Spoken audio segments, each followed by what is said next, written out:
Please join me in welcoming Cassandra.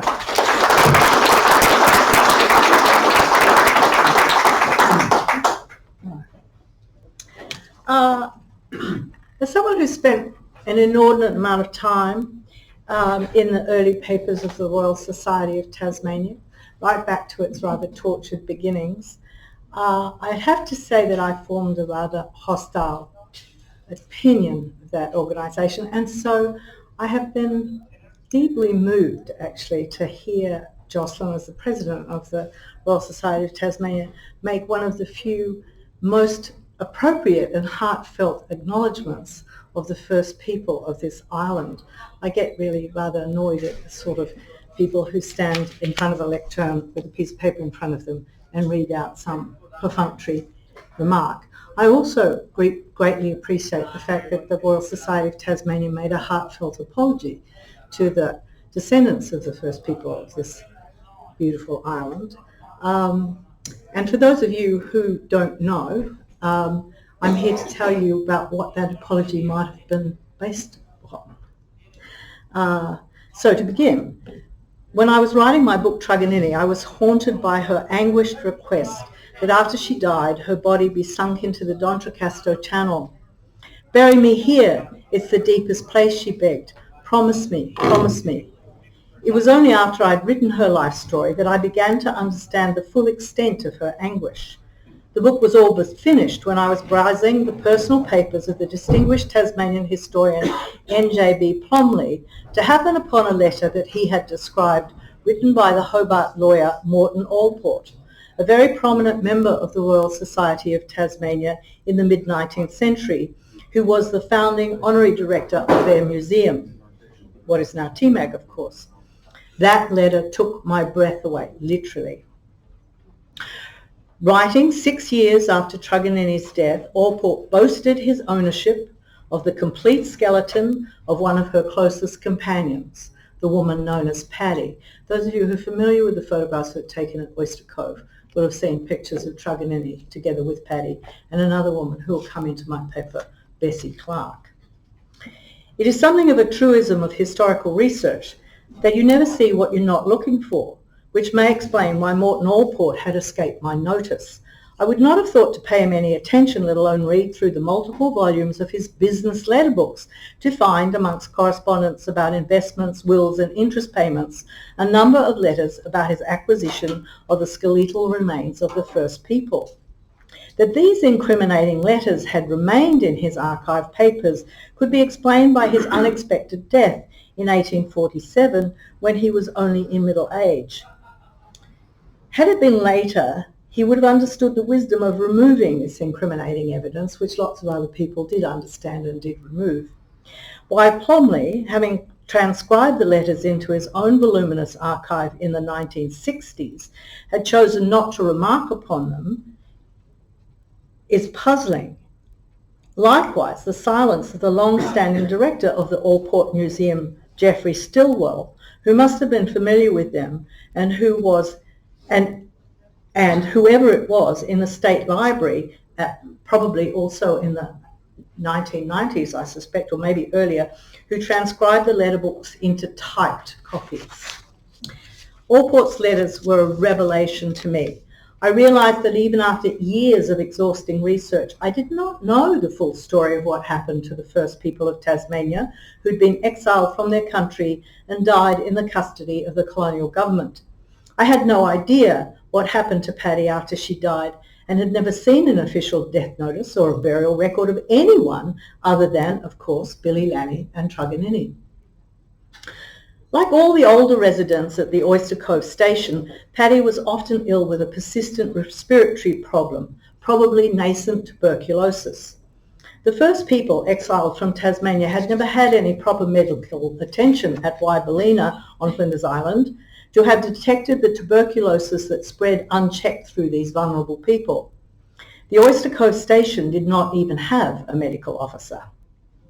Paddy was taken to hospital with a severe illness in April 1867, but was soon discharged, even though she was racked by a terrible cough. She had not yet recovered at the end of May when she joined Truganini and another woman known as Wapiti on a hunting excursion into the wilds beyond the Huon River. May was very late in the season for these elderly women to be out in the bush in the bitterly cold nights. All three became ill. Truganini and Wapiti had to leave Paddy and walk more than 50 miles back to the station to get the superintendent of Oyster Cove, John Dandridge, to walk back with them and carry Paddy home. She was taken to the General Hospital on the 21st of June, and Dandridge arranged for a familiar face to visit her in this scary place. Presumably, this was Morton Allport, who was a childhood friend of Matilda Dandridge and often visited the Dandridge family at Oyster Cove. Paddy was at that stage aged about 60. She took her last painful breath alone in the hospital in the very early hours of the 9th of July, 1867. The resident surgeon, George Turnley, had the body removed to the hospital morgue and sent a brief note to inform the Assistant Colonial Secretary of the death. It was 2 full days before a letter from Turnley reached Oyster Cove to inform Dandridge of the death of the woman who'd lived under his care for the past 12 years. He was officially responsible for the First People, and the resident surgeon was obliged to consult him about the body, yet her burial was not mentioned in his letter, nor did Dandridge mention a burial in his letter that he sent to Premier Dry the following day. At the hospital, logistics of the removal of the deceased were the responsibility of the resident surgeon, who gave an order for a pauper's coffin, and according to a note on the file of request for pauper interments, the coffin was supplied immediately and her body interred that same day. This begs the question, on whose authority was Paddy buried in a pauper's grave in Hobart and not at the burial ground at Oyster Cove, and why the unseemly haste? The Assistant Colonial Secretary, Travis Solly, was the first to be informed of the death. At the time, his pressing concern was slashing government expenditure for the Oyster Cove station, so he must have given the direction that the dead woman was not to be returned to the station, rather be interned in the pauper graveyard. That is a plausible narrative of events, except that a burial in a public cemetery on the same day of the death was an impossibly tight timeline. Moreover, there is no record that an actual burial ever took place, not in the pauper cemetery or any other place of burial. So let me give you an alternative narrative in which the coffin carrying Paddy's body left the hospital morgue on the 9th of July, but not for a cemetery, rather it went to a place with a very different purpose. Within the next day or so, the body was removed from the coffin and surgeons went to work on it. An incision was made in the back of the head to peel away the skin and sinew to retrieve the skull. Then the organs were removed without damaging the rib cage, and the body tissue separated from the skeleton so it could be carefully lifted clear and washed clean. Discarded skin, muscle, tissue, fat, intestines, liver, pancreas, gallbladder, heart, lungs, and other extraneous matter were likely returned to the coffin for later burial at some convenient place. Some of these surgeons buried people that they'd worked on in their own backyards. The clandestine nature of this business would have required surgeons with an unflinching commitment to the Royal Society, so it was not the work of the resident surgeon at the hospital, who was so disgruntled about the lack of support he received that he had resigned to become the resident of the Launceston Hospital. The obvious candidate was the Honorary Secretary of the Royal Society, Dr. James Agnew, a prominent surgeon. Another likely candidate was a long-standing member of the Society, Dr. Henry Butler, who was on the hospital board. He was also, interestingly enough, a trustee for public cemeteries. Both were exceptionally well-connected men with impeccable reputations, well-positioned to deflect any potential scandal that might arise if the story got about. But the story didn't get about, although there were more than a few people who knew about it and kept the secret. Superintendent Dandridge, for one, who was so strangely silent about what was to be done about Paddy's body. I presume he knew. Oopsie daisy, better go over the page. Premier Dry and members of the hospital board were certainly complicit in the clandestine operation, as William Crowther complained bitterly in a letter to Sir William Flower, curator of the Museum of the Royal College of Surgeons in London. Crowther wrote that the Premier had reneged on a promise to him that Paddy's body would be available for the Royal College of Surgeons in London, and instead Dry had given her to the Royal Society. Even the irascible John Davies, editor of the dominant newspaper in the town, the Mercury, knew all about it. As a loyal member of the Royal Society with aspirations to be accepted into the ranks of the colonial elite, Davies found it prudent to keep that knowledge out of the public domain. My supposition is that the order for Paddy's body to be given over to the Royal Society came from Governor Gore Brown. And let me tell you why I think so. Gore Brown was not only the president of the Royal Society, he was himself a source of skeletal remains of the first people sent to overseas museums. In 1863, he supplied 2 skulls for a museum at Oxford University, as requested by the Duke of Newcastle, then Secretary of State for the Colonies. For the governor to have obtained authentic skulls, he needed the help of someone who had leverage with the superintendent at Oyster Cove Station, and that someone was Morton Allport, whose personal connection to Superintendent Dandridge was critical. Exhuming bodies from the burial ground at Oyster Cove would not have been possible without the active assistance of the superintendent. That is how the governor could report to the Duke of Newcastle that with the help of certain gentlemen, he had obtained his skulls from a place where only Aboriginals were buried. And just in case the shipment was misplaced, he kept other skulls in reserve. So on the 10th of August 1865, the Council of the Royal Society sent a letter to the Assistant Colonial Secretary about, quote, several skulls of Aboriginals of this island that were kept in his office, where the proper place for such relics of what will soon be past was their brand new museum. Prompt acknowledgement came from Solly that his office held 2 skulls originally obtained for the Ethnological Museum in Oxford, but no longer needed. The Oxford Museum had been supplied from another source, Solly advised, carefully eliding the fact that the source was Governor Gore Brown. The 2 skulls were quietly transferred to the museum, where Morton Allport was able to authenticate them as belonging to previous residents of the Oyster Cove Station, an elderly woman known as Caroline and a younger man known as Augustus. The only person who could accurately have identified those individuals when the bodies were decapitated was the man who had buried them, Superintendent Dandridge. Both Caroline and Augustus had died during the influenza epidemic in the winter of 1860, and that same epidemic took the man known as King Tippo and his wife Flora, who most possibly were the source of the 2 skulls sent to Oxford. And that was not the only episode of Governor Gore Brown's grave robbing. Another request he received was from Ferdinand Muller, Botanical Gardens in Victoria, later Baron Sir Ferdinand Muller. He got all of those titles from supplying Aboriginal remains to museums in Europe, who wrote in January 1966 to request a male and female specimens, skull and perhaps skeleton of Tasmanian Aboriginals. Muller had several potential customers for these skeletal remains, he told a German botanist friend written that same January, as he boasted of his influence at sourcing skeletons, especially skulls of our savages, for European collectors, and named one who was Professor Quatrefages of the Museum of Natural History in Paris. Attention turned once more to the burial ground at Oyster Cove, and a letter went to Dandridge asking for 2 skeletons, carefully worded not to implicate Governor Brown as the author of the request. Solly cautioned the governor that, quote, even for the advancement of science, the abstraction of a body might, in the minds of some people, lead to unpleasant remarks should it become known, end of quote. Well, yes, not only was it morally reprehensible, it was actually against the law.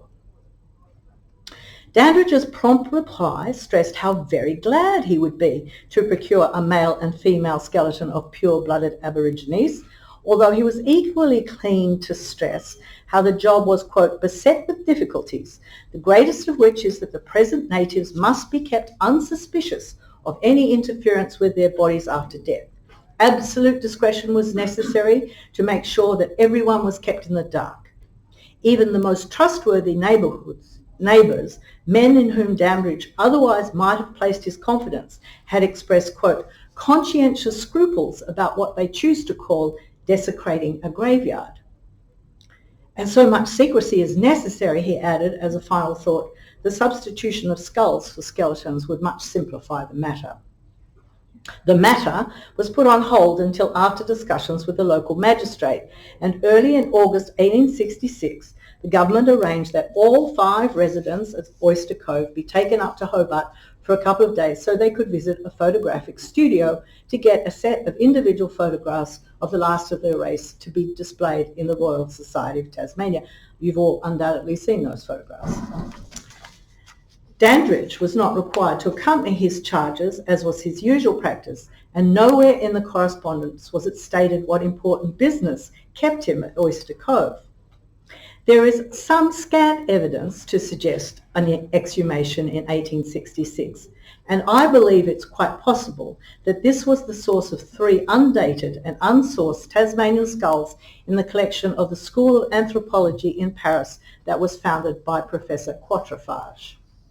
3 years later, when William Crowther got permission from Premier Dry to exhume the graves at Oyster Cove, he found that, quote, all the heads were missing. In October 1867, Dandridge got permission to employ some labourers to clean up the burial ground, which was, I suspect, when Allport managed to secure the skeleton of Bessie Clark, who had died 9 months earlier. As Allport later explained, he, quote, took no small trouble to see the bones were disinterred from the spot where none but Aborigines were buried, and he identified the skeleton as Bessie Clark. This woman I knew very well. She was undoubtedly a pure Tasmanian. Before sending her skeleton to London, he had made a careful comparison of her skull with a number of others. Quote, the history of each is well known to me.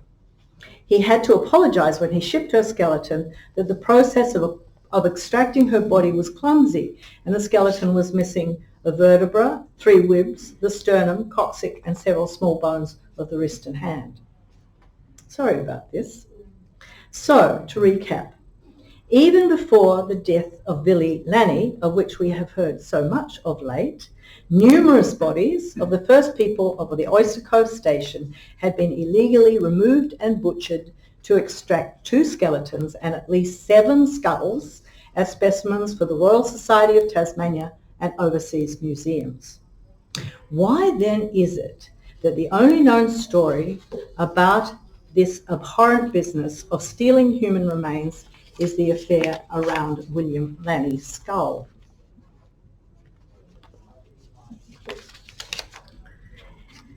King Billy, as he was commonly known, was a whaler working on the barque Runnymede on leave in Hobart in late February 1869 after many months at sea. Soon after arriving at his usual haunt at the Dog and Partridge Inn, he complained of stomach pain and later, on the 26th of February, was felled by an acute attack of gastroenteritis caused by a bacterial infection of some kind. When his condition had not improved on the afternoon of 3 March, the homeopathic doctor treated him, advised that he might need to be admitted to the hospital. Billy struggled into his seaman's coat and trousers before he collapsed back on his bed and died. Just how Dr. William Crowther happened to appear at the Dog and Partridge at the same time as Billy died has never been explained. But immediately he assumed control.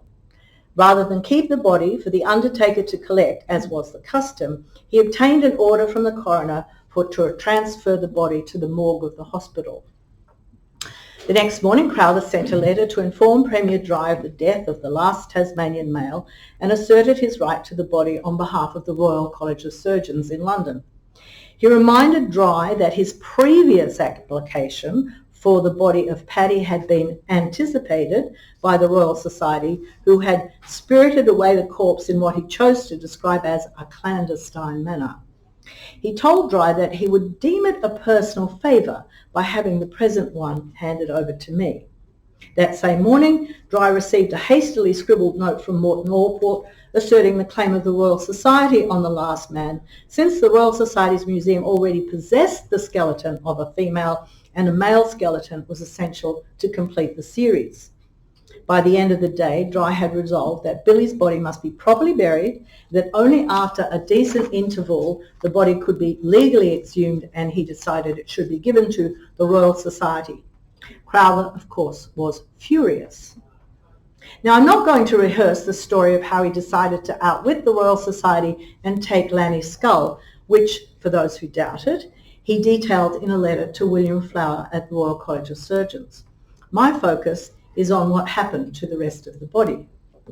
On discovering the theft of the skull and its replacement with the skull of another body in the morgue, it was the resident medical officer's responsibility to inform the Assistant Colonial Secretary. Instead, Dr. Stokel went straight to the law office of Morton Allport, who hastily convened a meeting with Dr. James Agnew and another lawyer called John Woodcock Graves.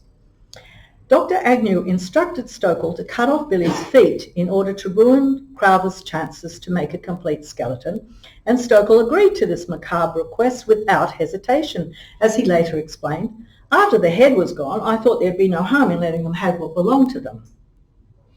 Stokel left Allport's office to return to the hospital accompanied by Graves, whose unauthorised presence in the morgue was explained by the fact he'd taken charge of the burial. After quickly severing Billy's feet, Stokel handed them to Graves, who sauntered past the gatekeeper with the feet stuffed in his pockets. Immediately, Graves went to tell the undertaker he had to delay the funeral, and then he met with Agnew to deliver Billy's feet. Agnew decided to be on the safe side, they needed to have the hands as well. Graves returned to the hospital and commanded Stokel to do the surgery, and again concealed the hands to take out of the hospital. He returned to the morgue a final trip in order to accompany the coffin to the undertaker and prepare for a grand procession to St. David's graveyard. It was a big do. Burial of King Billy. Once the grave was earthed over, the chief mourners, who were all captains of whaling ships, immediately went to deliver an urgent letter to Premier Dry to alert him to public gossip that the body was shamefully mutilated before interment. The body must be immediately exhumed and inquiry established, they demanded, to set the public mind at rest. Opening that grave was the last thing that Premier Dry was going to allow. He thought the best way to douse the damaging gossip was to have the body in the ground long enough for the public to forget about King Billy. Only then could the body be discreetly exhumed and handed over to the Royal Society. His expectation of closure was upended on Sunday morning when visitors to the graveyard were horrified to stumble across a human skull lying discarded amongst the graves. On investigation, it was discovered that the freshly turned ground of Billy's grave had been disturbed, and the empty coffin was still firmly in the ground, but the top was prized open. The body had been taken by the common trick of slipping a noose around the neck and pulling the body out, and the tension of the rope pulling against the head must have caused the replacement skull to plop out, and it had been discarded as being of no use. This news swept through the town like a wind gust to become a huge scandal, leaving Dry with no choice but to initiate a series of investigations intensively covered by the Mercury, which was running a campaign to fully implicate Crowther and to fully exonerate the Royal Society. In the course of 3 investigations, it became apparent that the exhumed body had been transported to a disused part of the General Hospital and taken to an upstairs room where Dr. Stokel had cut out the bones which were taken away to the Royal Society's museum. Few in Hobart doubted that Crowther had taken William Lanny's skull, but what lingered in the public mind was the indelible image of the young Dr. Stokel as a grave robber and a bloody butcher. As the Tasmanian Times quipped, Stokel was, quote, the resurrection man of the Worshipful Society of Body Snatchers, the Royal Society, you understand. He was very unlikely, however, to have been the resurrection man who extracted Lanny from the grave. I don't think he had that kind of skill, and even if he was, he would not have been alone. So who was it who helped him get the body up the stairs and who took away the bones? My suspicion, of course, has always been that that was Morton Allport, and as I will later show, my suspicion was widely shared in Hobart at the time. For Allport, getting the complete skeleton of Billy Lanny for his museum became his lifelong obsession. He spent years failing to persuade the Royal College of Surgeons to return the skull, which they never had, by the way, until he turned his attention to getting another male skeleton. His privileged access to the burial ground at Oyster Cove would have revealed to him that there were no more intact male skeletons to be found there. He would have to look to Flinders Island for an authentic male skeleton, but where were they and how would he go about it? His friend Charles Gould was always on the hunt for mineral riches, and in May 1870 he formed a company to prospect Flinders Island and some of the islands in the Bass Strait. Gould had persuaded a Launceston merchant named Robert Gardner, who was the absentee lessee of the Wyberlina site on Flinders Island, to place the whole of that island at Gould's disposal. His proposal had enthusiastic support from well-placed members of the Royal Society, especially the new governor, Charles Duquesne. After months of digging on Flinders Island, Gould came up empty, no gold and no human remains either. In January 1871, he made a brief trip to Hobart for a meeting with Governor Duquesne. The purpose of this meeting was a request from the current Secretary of State, Lord Grenville, who wanted photographs of the first people, a male and female, full frontal, naked. The photographs were needed for a project to illustrate the various races within the British Empire. Ruefully, Duquesne had to explain that the last male had recently died without anyone having the forethought to take such a photograph, and the government had also unfortunately failed to secure his complete skeleton. He had, however, a complete female skeleton that he offered to send. He regretted that a corresponding male skeleton was currently unavailable, and to get such a skeleton was why Duquesne needed to talk to Gould. For the next 4 months, Gould was still unable to find any bodies, and the governor regretfully reported to the Secretary of State that, quote, hopes of procuring a skeleton of a male Aboriginal from the island of the Bass Strait has not been realised. But he still had people searching, and his lordship would be informed in the event of an Aboriginal skeleton being found. Later that year, the graves of some people buried at Wyberlina at Flinders Island were exhumed, although not by Charles Gould. It took me ages to work out how this had happened, but a long-time resident and local historian of Flinders Island directed me to consider a man called Charles Hartley, who'd been hired he was an ex-convict who'd been hired as a worker on the Wyberlina lease from 1850 until he went to live at Puncheon Point on the extreme end of nearby Cape Barren Island sometime in the early 1870s. I was told that he'd moved to this extremely isolated spot out of fear of possible retribution because he'd been digging up the graves at Wyberlina. Now, the Hartley story may be island mythology. I've got no backing for it. But the fact remains that in the spring of 1871, Allport had possession of several complete skeletons from Flinders Island. The skeletons were shipped from Flinders Island to Launceston on one of the several cutters that Robert Gardner used to transport bags of coal. Allport's letterbook on the 17th of October 1871 recorded a cheque of £10 sent to an agent to pay Gardner for collecting some specimens for me. By 1873, Allport had secured at least 5 all but perfect skeletons from Wyberlina, of which 3 were male. The best of them he could individually identify by name. Manakapatnami, described as a leading chief of the tribe roving over the southern end of the island. Allport had that detail because this grave had been covered by a stone cairn with an inscribed plate, indicating that this was the grave of a very senior man from the Western Tiers who was named King Alfonso at Wyberlina and who died of influenza early in July 1847. It's the only marked grave, but obviously he was held in such high esteem and died so close to the evacuation of Wyberlina that the then Commandant Joseph Milligan had erected a special grave site for him.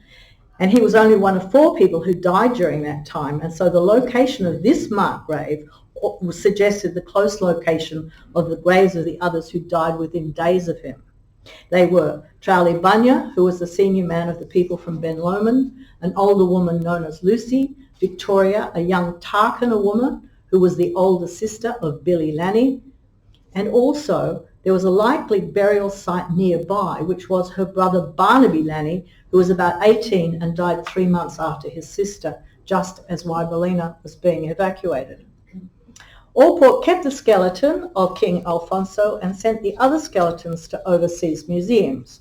On the 30th of December 1871, he sent a skeleton to the Royal Anthropological Institute in London on the promise of being admitted as a fellow. He sent 2 skeletons as a gift to the Royal College of Surgeons, a slightly damaged female skeleton taken from Oyster's Cove that he was able to identify as Bessie Clark, the other an unknown male from Flinders Island, all but perfect. These 2 skeletons were offered as a lure to get the skull of Billy Lanny that he erroneously believed Flower had been given by Crowther. I would willingly give another perfect skeleton, he bargained, as the rest of Lanny's bones are in the Tasmanian Royal Society Museum and would be considerably increased in value. He had no luck with that. Months later, Flower sent Allport a very short note to confirm that the skull was not in the Royal College of Surgeons.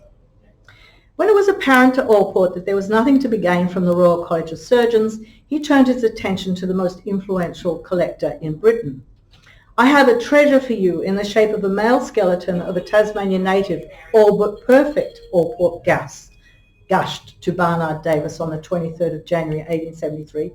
It is altogether the most noble specimen, so near to perfect that I could hardly bring myself to part with it. In addition to his being made a Fellow of the Anthropological Institute, he was also elected Fellow of the Zoological Society and Fellow of the Linnaean Society.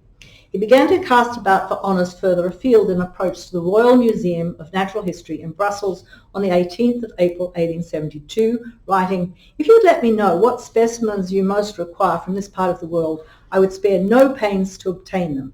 Of course, what they wanted was a skeleton.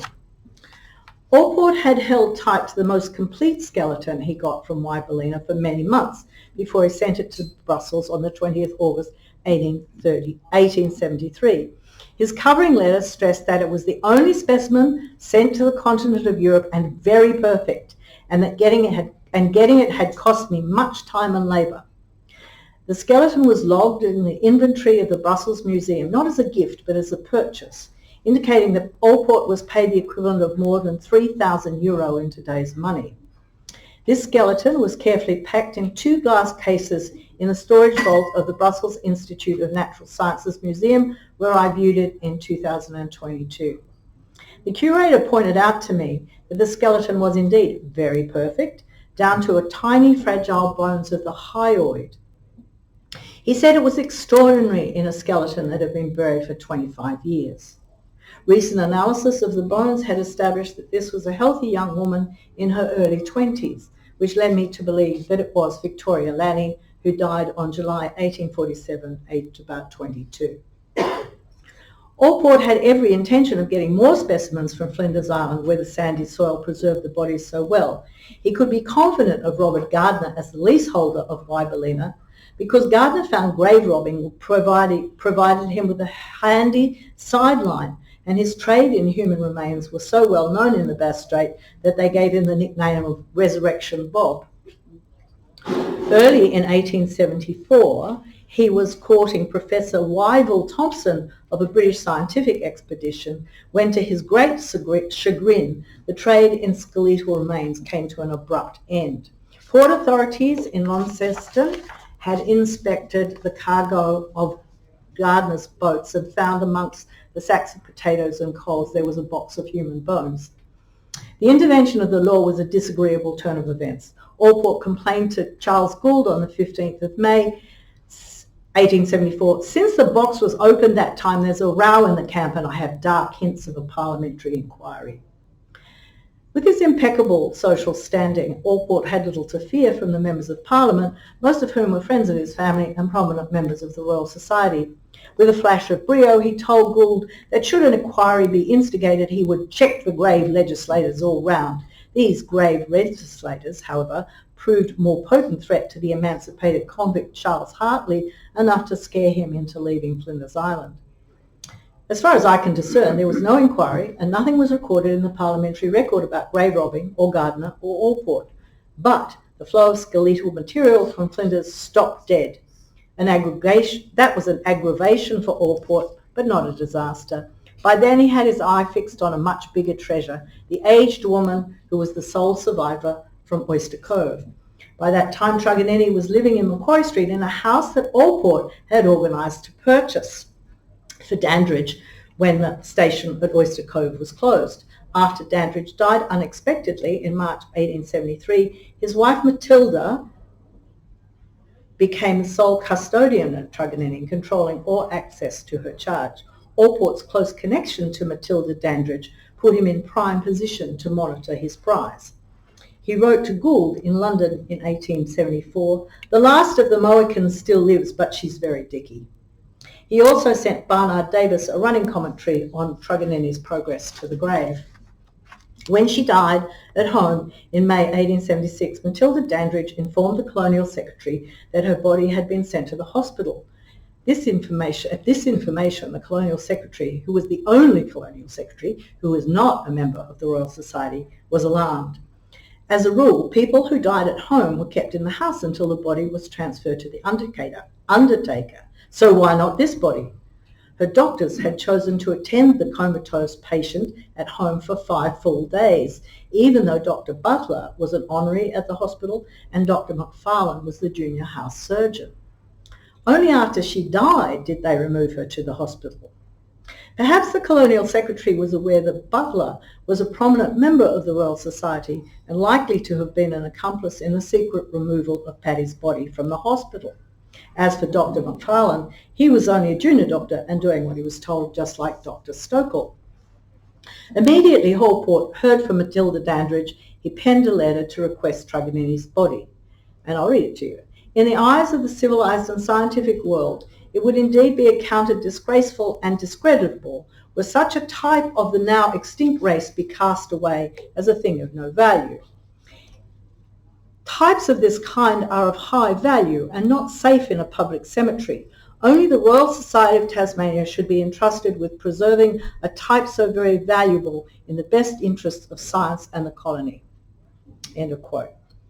In the blink of an eye, he had transformed his supposed friend, with whom he liked to chat about old times, into a type so very valuable. Allport led a deputation of 3 members of the Royal Society to Council to present a letter to the Colonial Secretary with every reason to expect acquiescence to their request. Both the Premier and the Attorney General had themselves been on the Council of the Royal Society, while the Premier was the chair of the hospital board that was known to have colluded in the mutilation of Billy Lanning. According to Allport's satisfied report to the Royal Society's Council, the Colonial Secretary had expressed his entire sympathy with their desire. To their utter consternation, he firmly denied the request. There would be no body snatching on his watch. Truganini would have a decent burial, quote, "in a spot where such scenes cannot occur again." He then made an extraordinary announcement to inform the public that he had refused an application from the Royal Society for Truganini's body, and to avoid any recurrence of grave robbing, she would be buried behind the high walls of the Cascades prison. He was taking no chances. Close to midnight on the 10th of May, he issued a warrant for the superintendent of the Cascades to immediately retrieve the body, and a detachment of troops entered the hospital to take the body in a coffin to the prison. By early morning, a select few concerned persons were invited to the Cascades to witness a private burial at a much earlier time than publicly stated. Matilda Dandridge was not invited, nor was Morton Allport, nor was any member of the Royal Society Council. Over the next 18 months, Allport appealed several times to the Colonial Secretary to exhume Truganini's body, but it was always refused.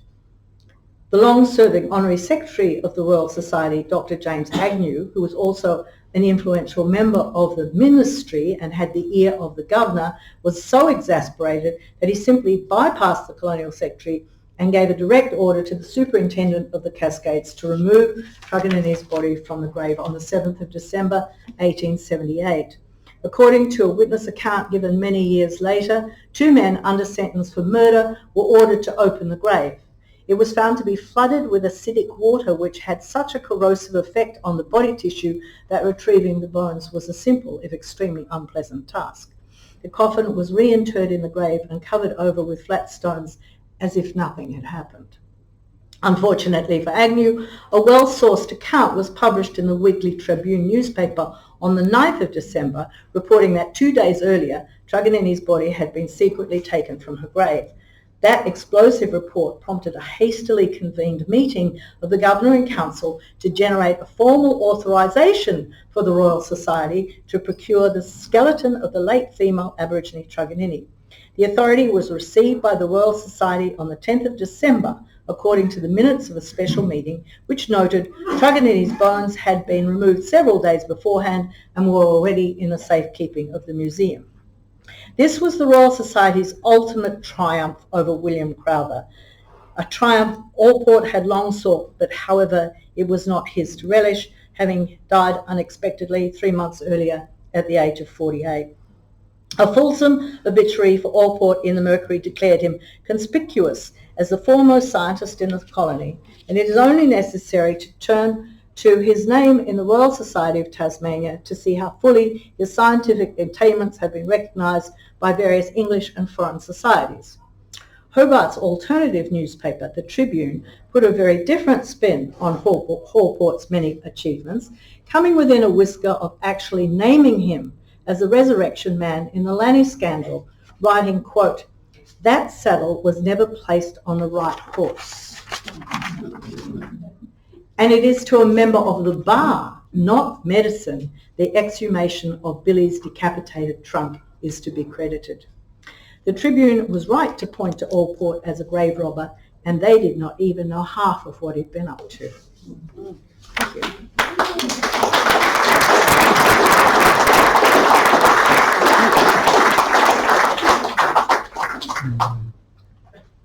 Sorry. Thank you, that was really interesting. I'm curious about the museum, was it Brussels, where you saw the skeleton, just about the politics of repatriation of skeletons in Belgium today. Well, yes. Can you tell us a little bit about, are they returning skeletons and ancestral remains? And sorry, yes. The thing about the national those museums in Brussels is that one in particular was established by the most notorious of all colonial masters, King Leopold, and who basically decimated the Congo. And so that museum is full of Congolese and Rwandan skeletal remains. And the problem with that is that they don't even know who to return them to, because that's an area of chaos. But they had been working or beginning to work towards establishing some kind of connection with the expatriate community in Brussels, and what to do about the one pristine skeleton that they had hadn't really kind of occurred to them. But the curator was very, very helpful, and he found the documentation of the visit that Michael Mansell made to Brussels. I think it was in the late 1970s, and they just, like as with everybody else he visited, they just treated him with total contempt and said, oh, this is nonsense, they're all extinct in Tasmania, who does he think he is? And that was the end of the story. But they were perfectly willing to, with my help, to put a position to the government that it needed to be. So I've done a lot of work on that particular skeleton, which is why I'm fairly confident that it is Victoria Lanny. It's one of the rare pieces of skeletal remains that we can clearly identify and bury in her ancestral country. But at the moment, it hasn't gone anywhere, and so that's why I'm going to Brussels in September to see. But certainly they have made a recommendation to the Belgian government, but it's very low on their list of priorities in terms of the enormous amount of material that they've got. It was quite interesting when I went to. I didn't know what I didn't know whether I could bring myself to look at it. But he pulled down these pristine glass cases from a vault that was full of Neanderthal bones. That's telling in itself. But this enormous amount of Neanderthal bones, and apparently Belgium had a big Neanderthal find, and it has the biggest collection of Neanderthal bones. And I said to him, well, I understand that people have got Neanderthal DNA, they're coming up more and more and more. What are you going to do when the Neanderthals come and demand their ancestors? And without cracking a smile, he said, I'm waiting for it. So anyway, we're slightly above the Neanderthals, I think, in their scale of, the things they have to attend to. But I fully expect that within a year or so, those remains will. The other major remains were in overseas were contained mostly in the Royal College of Surgeons, which was bombed during the war, as you probably know. Yeah.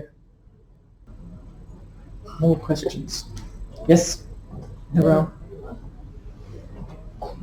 As a historian, how do you trace the shifting ideas between then and now? I mean, the irony is complete because in the Mercury today, there's an account of great respect being paid to the findings at Hutchins School. I'm just wondering how you see it because it's been very dramatic. I think one of the biggest things that people working in this area of reconciliation, atonement, whatever, is that argument about, well, that people thought differently then. But the issue is people didn't think all that differently then. That's why it's so secretive. That's why they cover their tracks so carefully. The fact that Morton didn't, I think, is very interesting. But the others did most carefully. As Travis Solly said to the governor, you don't want anybody knowing that you're doing this, because it was illegal and it was morally abhorrent. And the thinking, and so they talk about it in code. That's another thing they do, so that there's a sense that they know that what they're engaged in is frowned upon by the great majority of the society. There is no social acceptance of this kind of thing. Even if these people were not Christians, they're properly buried and they should be allowed to rest in peace. There is no widespread belief that there's anything to justify digging up a body from the grave and putting it on public display. By the 20th century, this had sort of become to be accepted that somehow or another this is what people did in the 19th century and the 18th century.